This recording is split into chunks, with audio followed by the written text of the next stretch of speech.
Chuck Feltner grew up on the water, the Outer Banks of North Carolina, so it was no surprise he was drawn to the Great Lakes immediately after finding work as a mechanical engineer for Ford Motor Company. He married Jeri Feltner in 1975, and on one vacation to St. Thomas, they took a resort scuba course and were instantly hooked. And so we came back here and decided to get certified. The first dive we ever made on a shipwreck was the Cedarville. And Dave Trotter went with us. So he guided us around. That was our first dive, and I thought it was just fantastic to go down and see this enormous thing looming down there. The Straits were a favorite place to dive, and soon the duo were researching shipwrecks and finding that a few were incorrectly named, including the Maitland, which was once thought to be the Northwest. Chuck and Jeri then found the actual Northwest, and when wreck hunters announced they were looking for the steamer Eber Ward, Chuck did some research and figured they were all looking in the wrong place. The information I had was that it was in 140 feet of water. So I went out there and got on the north side of the bracket and picked up the 40-foot line and just rode that right down through there. And got about halfway there and bloop, there's the wreck. And so, and then I went diving on it, but I'm not sure anybody else did on that weekend.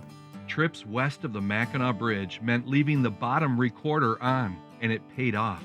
They scanned one of the oldest wrecks in the Straits and found it was a brig with a rare figurehead on its prow. They just couldn't figure out what the Sandusky's figurehead represented. We studied that thing to death. Shot all kinds of still pictures from every angle. I talked to all the figurehead experts around the country, and nobody had any idea what it was. In fact, Jeri was the one that looked at it and said, "That's a ram's head." And we all looked at it and said, "Sure, that's close enough." Jeri began editing a newspaper called Diving Times, and Chuck did several articles on what they found in the Straits. But Jeri thought the material needed more outreach. Jeri was a great believer in sharing, still is. And she wanted to see that shared with other people. And so she really wanted me to do a book on the Straits, all the wrecks there, with the Sandusky kind of being a centerpiece. And I wound up doing that after being browbeat to death over it, because I was always interested in going and finding the next wreck and climbing the next mountain. I didn't want to climb the mountain that I'd just come off of. And so it took a while, but finally, by about 85 or so, 86, I decided to get a little bit serious about it. When the Feltners moved to Drummond Island, they noticed a small offshore light guarding Detour Reef. Jeri immediately wanted to help, and they joined a team to save it. Chuck worked as a historian on the project and soon found himself president of the society.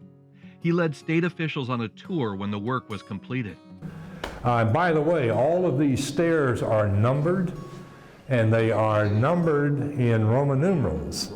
However, we've recorded every one of them, and they apparently didn't understand the Roman numeral system because Chuck and Jeri's love of sharing maritime history grew into the Ford Seahorses show, today the Great Lakes Shipwreck Festival. And while he knew there was great interest in what was underwater, it was nothing compared to the friends he met at Lighthouse conferences. there's a great deal of interest certainly developed in the United States. People call it Lighthouse Mania, and that's true. If you meet a lot of the people that are involved in lighthouse preservation, they are absolute lighthouse huggers. I mean, they really are highly emotional about it and very committed to making that happen. Chuck Feltner leaves a legacy far beyond father, husband, and grandpa. 30 boxes of material at CMU's Clark Library will further research for decades to come. And over 50 artifacts at Old Mackinac Point will no doubt inspire a whole new generation of explorers yet to come.